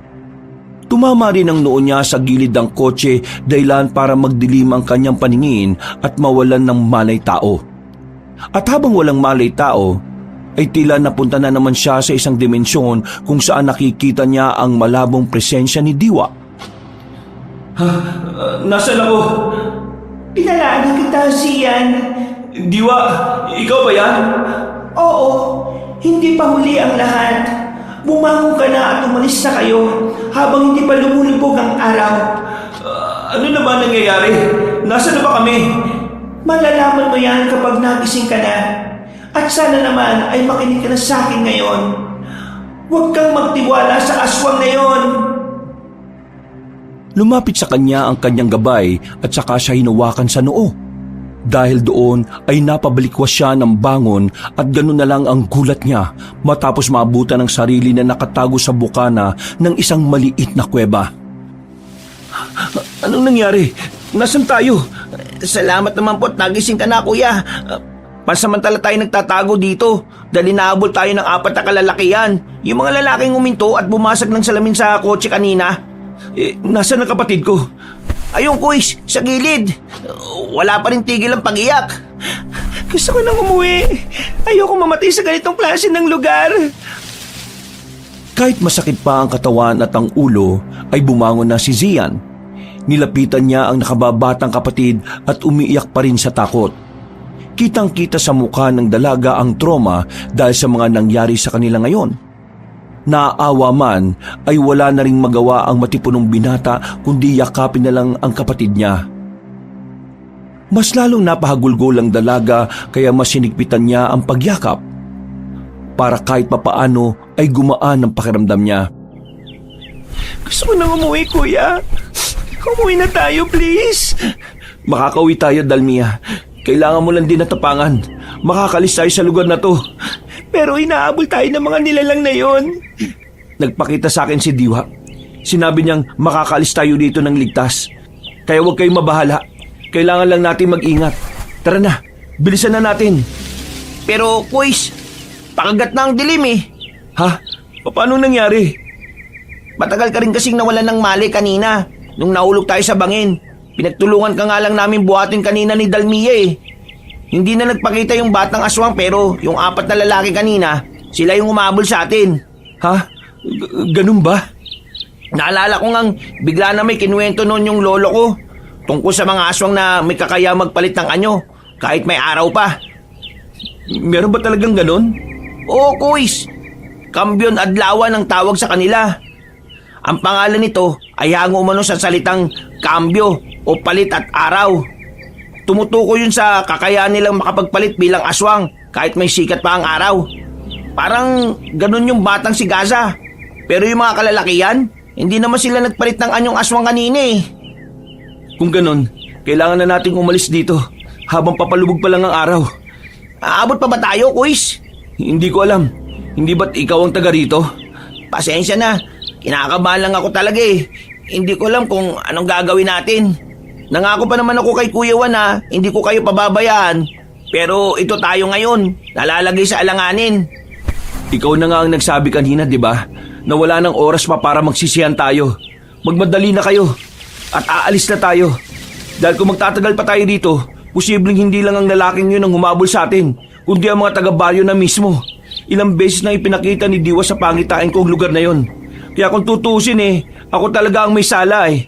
Pero wala nang panahon para magturuan tayo kung sinong may sala. Kaya tara na! Nang okay na ang lahat, dala ang mga ginawa nilang sandata gamit ang bato at mga sanga sa kakahuyan, magkakasabay na nga silang umalis sa lugar na yon. Mga ilang metro pa lang ang layo nila Dalmia, Zian at Andred mula sa pinagtaguang kuweba, ay sumalubong agad sa kanila ang mabigat na katahimikan na kagubatan. Ang araw ay unti-unti na ngang lumulubog. Tila ba pinapatingkad ang mapula at madilim na langit na parang nagsisilbing babala. Lumulusot ang mga anino ng mga punong kahoy sa kanilang daraanan at bawat tunog ng dahon na natatapakan nila ay ramdam ang nagbabadyang panganib. Kuya, ate, kinakabahan talaga ako. Siguro, mas mainam na sa kuwebang yun na lang tayo magpalipas ng gabi. Parang mas ligtas pa tayo ron eh. Hindi tayo nakakasiguro dyan, Andred. Kasi kung ligtas tayo ron, siguradong nagbigay ng pahiwatig sa akin si Diwa. Pero wala naman siyang ginawang ganun eh. Ganun po ba? Pero hindi ko alam ha. Basta kinakabahan talaga ako, kuis. Pasensya na ha. Walang problema. Huwag na lang tayo maghiwa-hiwalay. At yung mga ginawa nating sandata, alam ko magiging malaking tulong to. Oo, sige. Naintindihan ko. Nantala ang kanilang pag-uusap dahil napansin nilang hindi mapakali si Dalmia. Napansin nila na parang tila nag-iba ang dating ng dalaga. Kung kanina ay para itong takot na takot, ngayon naman ay parang na-hyper at lumala ang pagkairita. Bigla tuloy naalala ni Zian na nagiging ganito nga pala ang asta ng nakababata niyang kapatid kapag nasosobrahan ng stress. Alam niyang dahil sa nangyayari sa kanila ngayon ay tila inaatake na si Dalmia na matinding stress. Kaya lumilitaw ito sa kanyang kakaibang kilos. Hindi pa naman maipinta ang dalaga kapag ganito ang kanyang inaasal. Walang ano-ano ay huminto siya at inayos ang damit saka paulit-ulit niyang hinila saka nagkiskis na mga palad. Uys, anong nangyayari kay Ate Dalmia? Bakit parang kakaibang kinikilos niya? Naloko na. Sa palagay ko inaatake na siya ng matinding stress. Matinding stress? Anong ibig sabihin nun? Ang lakit ng katawan ko! Nakakairita! Paano naman ako makakalakad ng maayos kung puro putik ang daraanan natin? Bakit pa kayo nakatingin sa akin ng ganyan? Kuya, Andred, napuputikan na ako rito, oh! Minsan, ganyan ang epekto sa kanya ng matinding stress, Andred. Tumingin-tingin ka lang sa paligid at pakakalmin ko lang siya saglit. Ay, sige, Kois. Habang nakatigil ay nilapitan nga muna ni Zia ng nakababatang kapatid na tila iritable pa rin. Alam na rin kasi niya ang gagawin kapag nakakaganito na ang dalaga. Pero syempre, dahil iba ang sitwasyon nila na mas mapanganib, kaya kabado pa rin siya. Kuya, ano ba naman tong lugar na to? Dalmia, makinig ka sa akin. Inaatake ka lang ngayon ng matindi mong stress. Kaya huminga ka lang na malalim. Pakiusap. Huwag ka masyadong mag-iingay dahil baka marinig tayo ng mga humahabol sa atin. Ang putik! Putik kasi! Walang gagawin sa yung putik na yan. Paano kung madulas ako, kuya? Paano kung may ahas o kung anong nakamamatay na insekto o hayop? Shh! Kois, may naririnig ako. Umupo tayo at yumukot. Tumigil ang tatlo.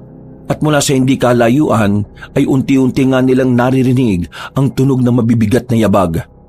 Dahil dito ay kaagad tinabihan ni Zia ng nakababatang kapatid at saka yun niyakap habang patuloy ang pagmamasid sa kadiliman. Tila bumalik na sa normal na pagkatakot ng dalaga matapos marinig ang mabibigat na dagungdong ng paa. Kaya mas lalong hinigpitan ni Zia ng pag-alo. Si Andred naman ay maingat na lumapit sa kanila habang nakahanda na rin ang sandata. Walang ano-ano ay umalingaw-ngaw ang nakakakilabot na alulong ng kung anong nilalang. Malayo yun at apat na magkakasunod kaya napatingin sa magkapatid si Andred. Alulong na mga aswang yun. Baka yun na yung apat na lalaking humahabol sa atin, Kois. At bago ko pala makalimutan, kapag dapat malapit ang alulong, ibig sabihin malayo pa sila. Pero kapag malayo ang tunog, ibig sabihin naman nasa malapit na lang sila. Hindi nga nagkamali si Andred dahil walang ano-ano ay sumulpot sa bandang kanan nila ang isa sa apat na kalalakihan na nasa anyo na ng pagiging aswang. Ilang metro lang ang layo nito. Kaya kitang-kita nila ang mga mata nitong kumikislap na tila naglalagablab na apoy. Bukod pa rito, ang bibig ng aswang ay punong-puno ng mahahaba at matutulis na mga ngipin. Nang makita yun ni Dalmia, ay napatili kagad siya sa takot. Hindi na nagawang takpan pa ni Zia ng bibig niya dahil din sa pagkabigla. Natutuwang napalingon sa kanila ang aswang habang naglalaway ng husto. Halata sa mukha nito ang matinding pananabik na makatikim ng sariwang dugo at karni ng tao. Wala nang inaksayang oras sina Zian at Andred. Tumakbo sila habang akay-akay si Dalmia na tili ng tili dahil sa takot. Kois, patigilin mo si ate sa pagsigaw. Kahit anong pagtagong gawin natin, kung tili lang siya ng tili, mawawalan din ng saysay Dalmia, please naman, tumigil ka na. Tumakbo na lang tayo, pakiusap. Hindi nakinig si Dalmia dahil habang hatak-hatak siya ng kanyang kuya ay sigaw pa rin siya ng sigaw na parang walang pakialam. Tila naghalo na rin kasi ang epekto ng takot at stress sa sistema ng dalaga. Kaya naman ganun na lang ang kanyang reaksyon. Dahil dito ay hindi na rin talaga nakatiis si Andred. Tumigil siya na ikinagulat naman ni Zian habang ang dalaga ay patuloy sa pagsigaw. Ang aswang naman na humahabol sa likuran nila ay papalapit na ng papalapit. Uys, pasensya na itong gagawin ko. Ate Dalmia, ito lang naisip kong paraan para magising ka sa katotohanan. Sinampal niya ang dalaga na ikinagulat ni Zian, pero tila naging epektibo dahil tumigil sa pagtili ang babae. Yun nga lang ay umatake na ang naunang aswang sa bandang likuran nila. Mabilis itong tumalon at sumunggab kay Andred. Sa taranta ng morenong binata ay nabitiwan niya ang hawak na ginawang sandata. Dahil naman sa pagkagulat ay natulala muna ang magkapatid. Habang pinagmamasdan lang ang kanilang kasama na pilit na nakikipagpambuno sa aswang. Nagising lang sa ulirat si Zian nang marinig ang malakas na pagsigaw ng tulong ni Andred. Dahil doon ay hinigpitan niya ang paghawak sa sandatang ginawa nila at saka inundayan ng wala sa oras ang aswang na umatake sa morenong binata. Tumama ito sa malambot na ulo ng aswang. Isang malakas na sigawang umalingaw-ngaw at bumagsak ito kay Andred. Dali-dali namang inalis ng nasabing binata ang nakapatong na aswang at saka siya umatras. Habang pinapahid ang itim na dugo na kumalat sa kanyang katawan. Patay na ba siya? Hindi ko alam, Kuys. I-check mo. Bago pa matapos ni Zia ng pagsasalita, ay biglang bumangon ang nasabing aswang at gumapang palapit kay Andred. Pero nakuha na ng morenong lalaki ang sandata niya kanina at ito ang ginamit niya. Pinukpok niya naman ang dugo ang aswang at tinamaan ito sa kaliwang mata. Doon ay tuluyan na itong nawala ng buhay na bumagsak at hindi na talaga bumangon pa. Patay na ba talaga? Hindi ko alam, Kuys. Pero tumakbo na tayo habang wala pa yung iba. Ngunit bago pa sila makaalis, ay dumating din kagad ang ikalawang aswang. Narinig kasi nito ang pagsigaw kanina ng kasamahang napatay nila. At nang makitang ang nakahandusay na ang naunang aswang at wala ng buhay, umangil ang ikalawang aswang at saka sila sinugod. Tinangka nitong sunggaban si Dalmia dahil yun ang pinakamalapit. Subalit dahil tila wala sa sarili ang dalaga, napatingin lang siya sa aswang.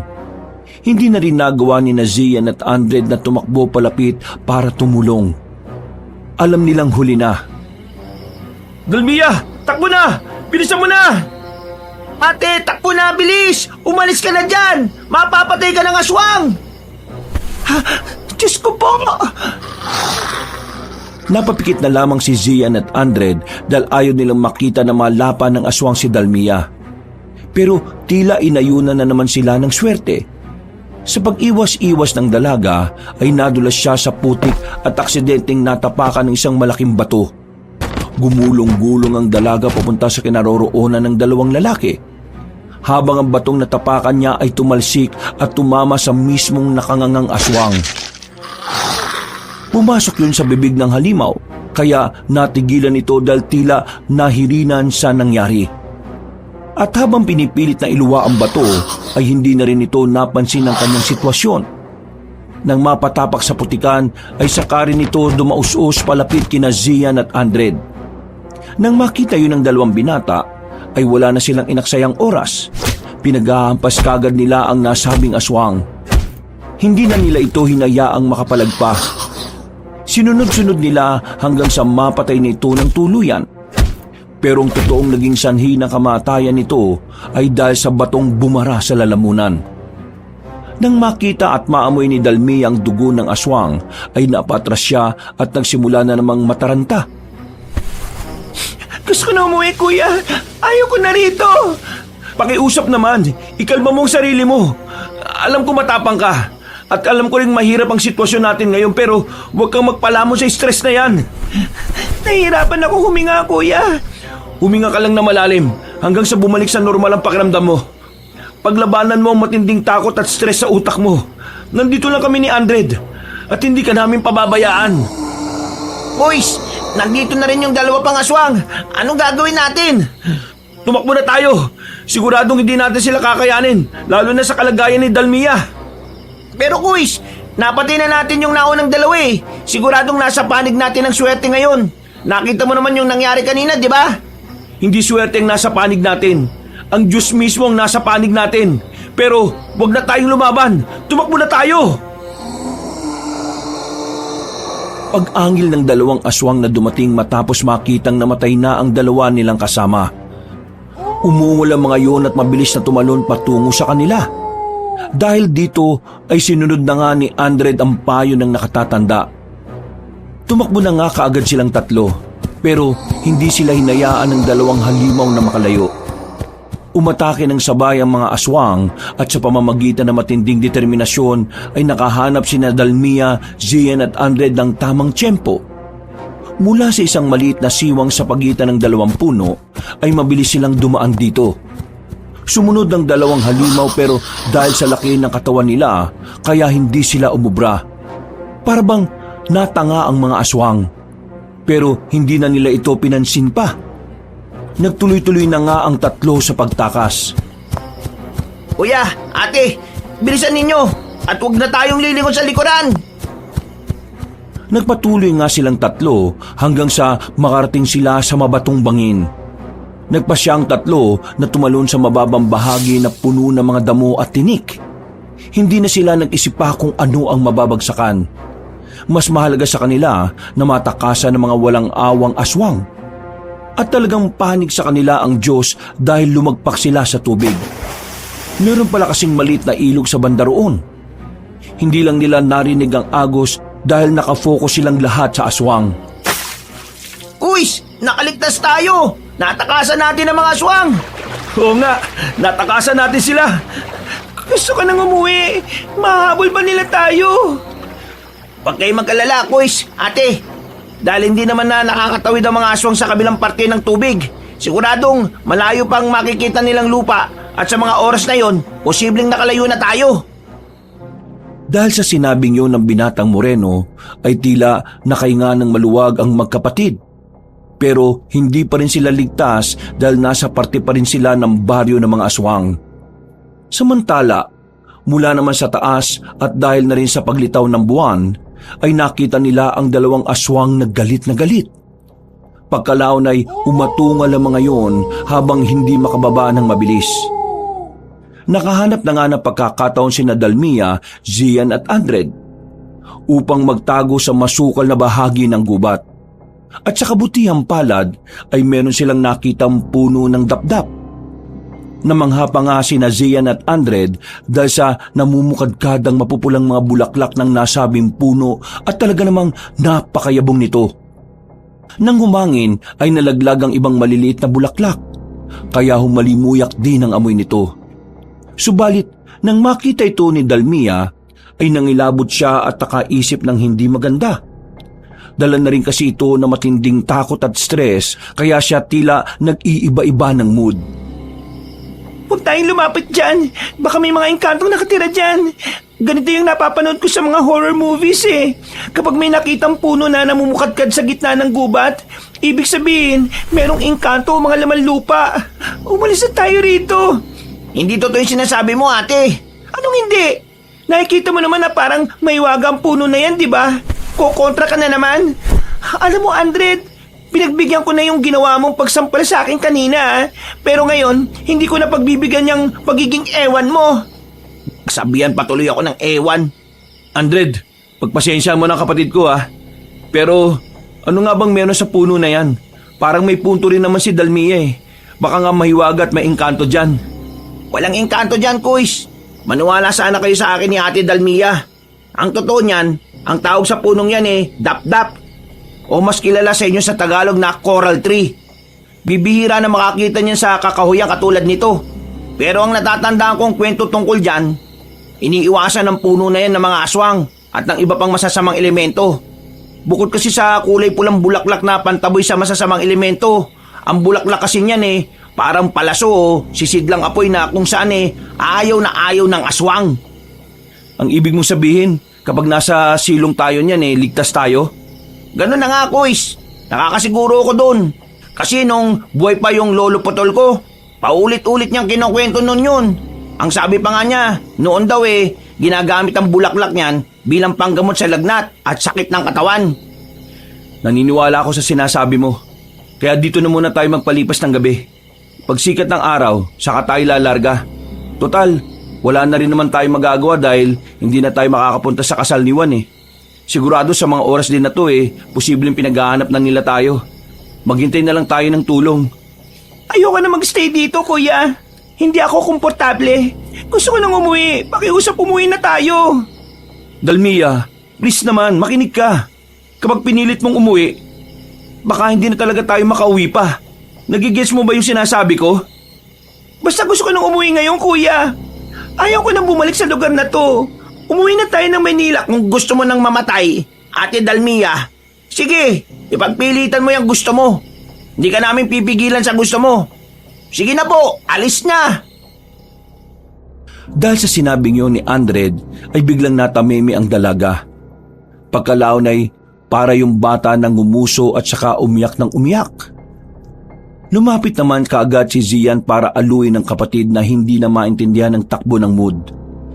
Mabuti na lang din ay napakalma niya ang dalaga hanggang sa makatulog lang ito sa bisig niya. Maya-maya pa ay isinandal na lang niya sa gilid ng punong dapdap si Dalmia. Pagkatapos ay lumapit naman si Andred na tila nakokonsensya sa mga nasabi kanina. Boys, pasensya na sa mga nasabi ko kay Ate Dalmia kanina. Naintindihan naman kita lalo na sa sitwasyon natin ngayon. Pasensya na rin sa inasal niya.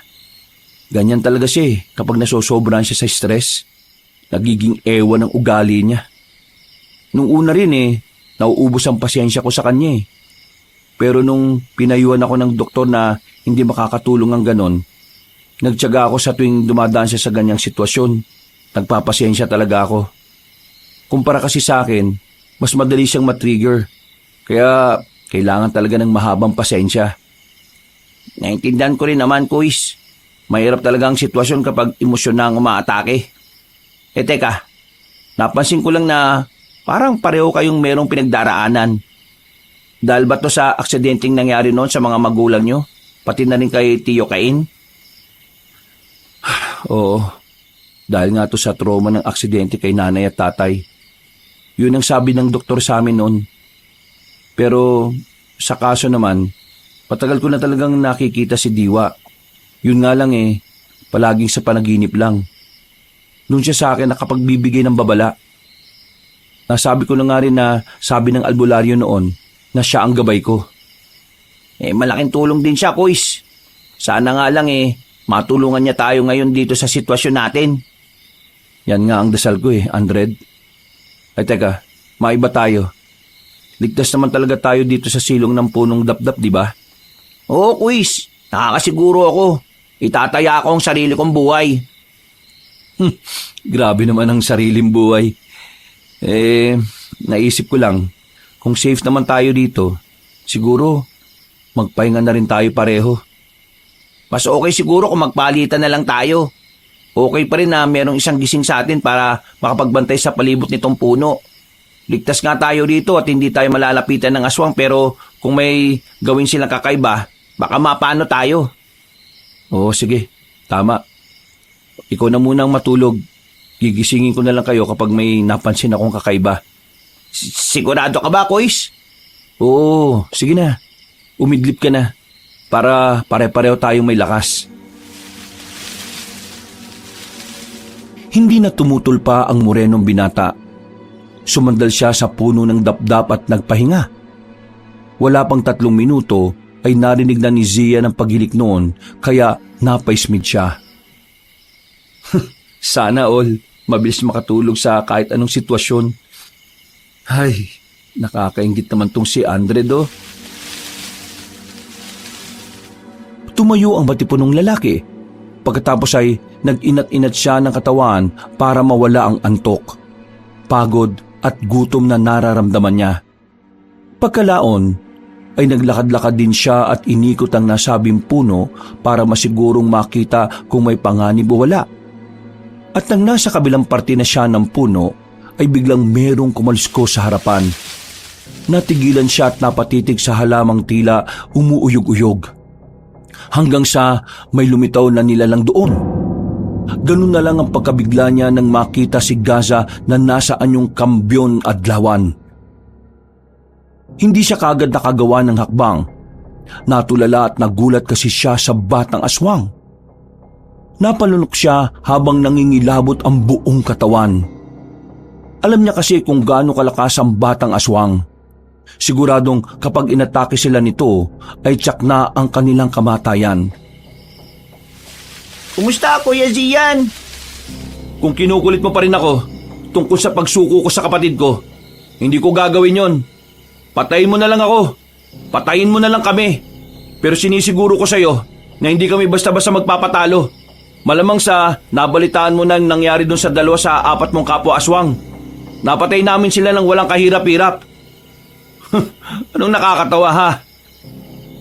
Natutuwa lang ako, Kuya Zian. Nakita ko kasi yung mga nangyari na yun eh. Ha? Anong ibig mong sabihin na nakita mo kami? Nakatingin lang ako sa mga nangyayari. Ano? Ano pa pinaplano mo? Bakit hindi nyo na lang kami tigilan at hayaan na lang kami makaalis sa lugar na ito? Hindi basta-basta gagawin yun ng mga aswang sa baryo. Pero hindi ko naman talaga kayo intensyon na saktan, Kuya Zian eh. Hindi intensyon na saktan? Narinig mo ba yung sarili mo? Yung ginawa mo sa amin sa kotse namin? Munti ka na kami mamatay. Ginawa ko yun para mailigtas kayo sa mga taga-baryong aswang. Kung hindi ko ginawa yun, siguradong kanina pa kayo pinagpiestahan ng mga taga sa amin. Para mailigtas kami? Kung gusto mo kaming iligtas, dapat tinulungan mo na lang kami. Hindi ko naman pwedeng gawin yun bilang anak ng pinuno ng Kambyon Adlawan. At wag mo na rin isisi sa akin ang nangyari sa inyo. Una sa lahat, ikaw ang nagpilit na ihatid ako sa baryo. Kaya kayo nakita ng mga taga sa amin. Yung tulong na ginawa nyo, binawi ko lang at ngayon naparito ko para paalalaanan ka. Totoo nga mga aswang ay hindi lumalapit sa punong dapdap. Pero ang mga sandata nila ay madali lang makalusot. Yun ang plano ng mga aswang. Kaya huwag kayong magpakampante. Habang may oras pa, umalis na kayo. Malapit na kayong makarating sa ligtas na lugar eh. Ha? Ganun ba? Salamat ha. Hindi mo kailangan magpasalamat dahil sa susunod na makita tayo, Kuya Zian, siguradong kamatayan nyo na. Huling paalala ko lang ha, pagsapit ng kalahating oras, siguradong matutuntun na kayo ng mga aswang at hindi sila kasing tanga ng mga napatay ninyo. Pagkasabing yun ay tumalikod na ang batang aswang at naglaho na lang sa dilim ng kakahuyan na parang bula. Saglit na nilamon na matinding katahimikan ng paligid. Matagal na napatanga si Zian habang tila nakatingin sa kawalan. Naantala lang siya nang makarinig ng malakas na huni ng kwago at tiyaw ng mga paniki mula sa hindi kalayuan. Dahil dito ay parang mas nadagdagan ng takot na nararamdaman niya. Kailangan ko na silang gisingin. Kailangan na naming umalis sa lugar na ito. Dali-dali niyang nilapitan ang nahihimbing na tulog na si Andred at ang nasabing binata ang una niyang ginising. Anak ng teteng. Andred, kailangan na natin magmadali. Ha? Bakit, Kuys? May mga nagpakita na bang aswang? Mamaya ako ni papaliwanag, pero kailangan na natin makalis sa lugar na ito sa lalong madaling panahon. Pero mas ligtas tayo dito, Kuys. Di ba pinaliwanag ko na naman na kanina? Hindi ka pa rin ba naniniwala? Naniniwala ako, pero nagpakita sa akin kanina si Gaza at nasaan yung aswang siya. Mamaya ako ni papaliwanag kapag nakaalis na tayo dito. Wala nang oras dahil kalahating oras na lang. Parating na rin ng mga aswang. Dahil sa mga sinabi niyang yon, ay wala na silang inaksayang oras. Naisipan na nga rin muna ni Zia na wag nang gisingin ang nakababatang kapatid. Pinasan na lamang niya ang dalaga at saka sila nagpatuloy sa pagtahak ng masukal na daan. Habang binabagtas ang kakahuyang pinaliliwanag lang ng buwan, doon na nga sinabi ng matipunong binata ang mga sinabi ng Kambyon Adlawan. Simula sa totoong pakay nito at sa magandang balita na malapit na silang makalabas sa lugar na yon. Dahil dito ay nabuhayan si Andred. Nagmadali na nga sila habang nagmamasid-masid sa paligid. Hanggang sa makarinig na sila ng malalakas na alulong ng aswang na parang ang lapit-lapit lang talaga. Huwag ka mag-alala, Kuis. Ibig sabihin ng malapit na ingay ng aswang malayo pa sila. Kung naririnig na natin ang alulong ng mga aswang, ibig sabihin lang nun na dapat na nga tayong kabahan. Tara, bilisan na natin! Nagpatuloy na nga sila hanggang sa marating ang tila tuktok ng burol. Mula sa hindi kalayuan ay nasipat na nila ang ilang kumukuti-kutitap na ilaw ng mga kabahayan. Nakatinginan sila, nakitang-kita ang tuwa sa mga mata. Pero napawi kagad ang mga ngiting yun nang marinig ulit nila ang ungol at alulong ng mga aswang. Kumpara kanina ay medyo hindi nakalakasan ng tunog kaya nag-alala sila. Malapit na sila! Oo nga, Kuis. Bilisan na natin! Sabay silang natigilan at napatingala matapos makita ang ilang ibon na nagliliparan palayo. At sinundan yun ng muling pag-alulong ng mga aswang na mas malayo na talaga kung pakikinggan. Nang pababa na sila sa burol ay eksakto namang naalimpungatan si Dalmia. Dahil dito ay natigilan si Zian na napatingin sa nakababatang kapatid na pasan-pasan niya. Ilang saglit pa ay bumaba na ang dalaga at tumingin-tingin sa paligid.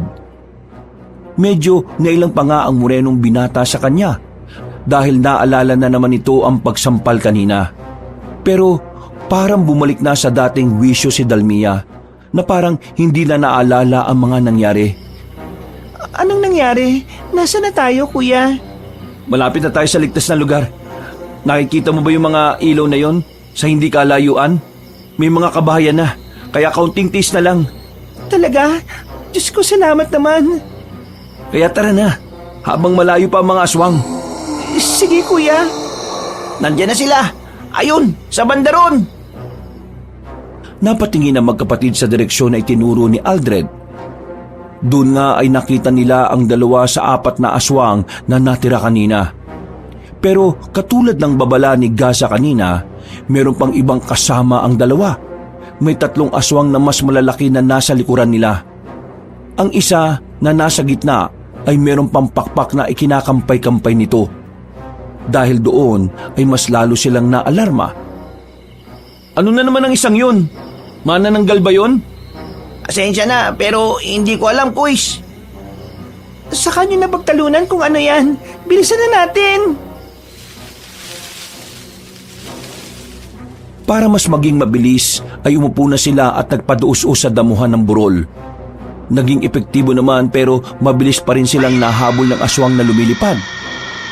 Dahil dito ay mas lalong naalarma ang 3. Lalo na nang umungol ang nasabing aswang na pagkalaon ay bumulusok palapit sa kanila. Mauna na kayo, bilis! Ano ka, kuya? Huwag na munang maraming tanong, bilis na! Pinigil nga ng matipunong binata ang sarili sa pagdaus-us at saka pinauna ang nakababatang kapatid na kasunod ni Andred. Tumingala siya at pinagmasdan ng aswang na pabulusok. Hinigpitan niya ang hawak sa sandatang gamit nila at pagkatapos sakato iwinasiwas ng iwinasiwas. Dahil dito ay natigilan ng lumilipad na aswang. Para tong napapreno sa himpapawid habang umaangil. Galit tong hinarap si Zian na kitang-kita sa mga mata ang takot. Pero pinipilit ang sarili na nagtatapang-tapangan. Maya-maya pa ay napabaling na si Zian sa itaas. Doon ay nakita niya ang iba pang aswang na pababa na rin. Dahil dito ay napadaus-us na rin ulit siya. Nagpatuloy naman ang lumilipad na aswang sa pagsunod sa kanila. Nagulat na lang ang matipunong binata dahil nakakita na siya ng mga nagliliparang bato. Napatakip tuloy siya ng ulo para maproteksyonan ito laban sa mga pagbagsak ng bato. Pagtingin niya uli sa ibaba ng burol, nakita niya si Andred na siya palang bumabato sa mga aswang. Galit na galit tuloy ang mga halimaw at kitang-kita na gustong-gusto nilang makanti ang morenong binata. Nang nasa ibaba na rin si Zian, ay tumakbo na sila ng sabay-sabay. Bakit niyo pa ako inintay? Di ba sinabi ko naman sa inyo na mauna na kayo? Si Ate Dalmia po ang nangungulit. Sabi niya, Huwag daw kaming aalis hanggat wala ka. Kuis, teka, nasaan na yun? Anak ng teteng oh. Tumakbo na sila palayo, pero hinahanap pa rin nila kung saan nagpunta si Dalmia. Dahil tuloy dito ay hindi na nakapag-concentrate si Zian sa pagtakas sa mga aswang. Natuon na kasing atensyon niya sa nakababatang kapatid. At ilang saglit pa nga ay narinig na nila si Dalmia na sumisigaw at humihingi ng saklolo.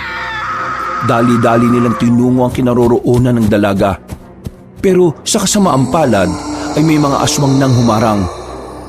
Dahil dito ay nagkahiwalay din tuloy ng landas si Zian at si Andred. Mas marami rin ang sumunod sa morenong binata kaysa sa matipunong lalaki. Patuloy pa rin ang pagsigaw ng tulong ni Dalmia. Nang malapit na siyang matunto ng nakatatandang kapatid, ay sumunggab na nga sa binata ang isang aswang. Nagpagulong-gulong sila at nagkaroon ng pambuno. Hanggang sa makakalmot si Zian sa bandang hita at tagiliran. Dahil dito ay tumagas ang masaganang dugo. Nang maamoy ito ng halimaw ay mas lalo lang itong nasabik na mapatay siya. Hindi ininda na matipunong binata ang sakit. Gamit ang kanyang lakas, bago pa siya makagat sa leeg ay sinipa niya sa tiyan ng aswang. Pagkatapos ay sa kanya ito inundaya ng sandatang hawak. Tinamaan yun sa mukha pero daplis lang. Napatras ang aswang kaya dali-daling bumangon si Zian habang iika-ika. Narinig pa rin niya ang nagmamakaawang sigaw ni Dalmia. Kaya hindi pa rin niya maiwasan ng mapasigaw. Dalmia, papunta na ako! Kaunting hintay na lang! Subalit ngumisi ang aswang habang sinasabi ng mga mata na hindi siya nito patatakasin. Nagsalubungan sila ng lakas hanggang sa muli na naman silang nagpagulong-gulong sa maputik na sahig. At sa ikatlong pagkakataon ay muling nakalmot ng aswang si Zian sa bandang mukha. Dumugo yun, pero hindi pa rin niya alintana ang sakit. Nakatuon ang atensyon niya sa pagpatay sa aswang at pagliligtas sa nakababatang kapatid. Mamamatay ka ng aswang ka! Unyemas ka! Gamit ang buong lakas ay iwinasiwas niya ang sandata at tumama ito sa mismong mukha ng aswang. Malakas ang impact kaya dinig na dinig ang pagkadurog ng panga ng halimaw. Nagtalsika ng dugo nito at nang mapadikit sila sa malaking puno, sa kanya tinuloy-tuloy ang paghampas hanggang sa madurog ang ulo nito. Kasunod nito ay ang pagkabali rin ng sandatang gamit niya.